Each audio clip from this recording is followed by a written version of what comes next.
Okay, so as discussed before in my last video about why I don't like lifting heavy for golfers, and why that even in this particular position, a lot of people who have a decent address position normally have their arms hanging from here and they're swinging a golf club back and forth.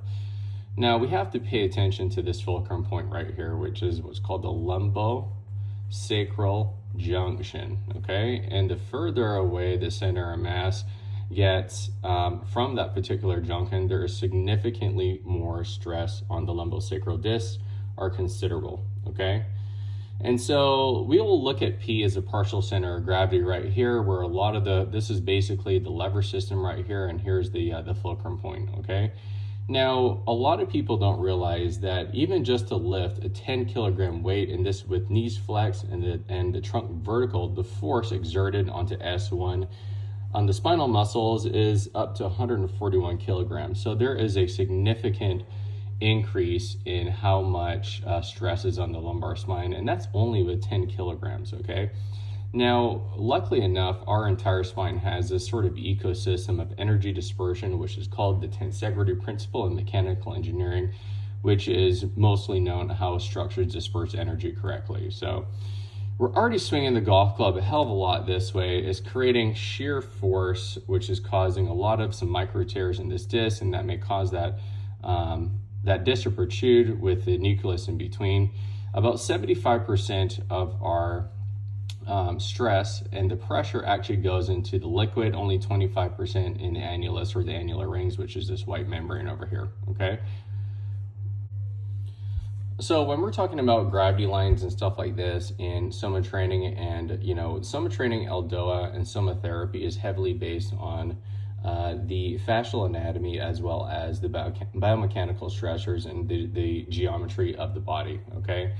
And so we live in a world of physics and geometry that governs all, and in my opinion, if you're not paying attention to this sort of stuff, you are living kind of in a fantasy world, okay? Physics matter, okay? So we have like a good posture here. Maybe we can represent the gravity line that goes basically just the side of the ear. Let's just call it the clavicle right here in front of the greater trochanter, and all the way down to what's called the lateral malleoli, which is just say the outside part of your ankle, okay? And so notice that there is a lot less curvature in the lumbar spine right here. The spinal erectors right here govern a lot. If you have very weak abs, you can have this sort of distension look despite having low amounts of body fat and stuff like that. And this also can cause a lot of forward rotation in the ilium right here, which can cause a lot of considerable pressure right here. So this comes to mind like a Will Zalatoris has a very big swayed back right here. At setup position, he is already in this position. You have a massive tilt, no spacing in the disc. There's a lot of pressure in what we call that nucleus. And you do hundreds of thousands of reps, you're gonna tear those annular rings, you're gonna have a herniation.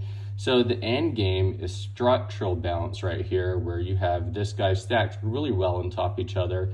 So which means a lot of conducive ab work. You got to make sure you're reinforcing the glutes right here, as this blue arrow represents, and also the hamstrings.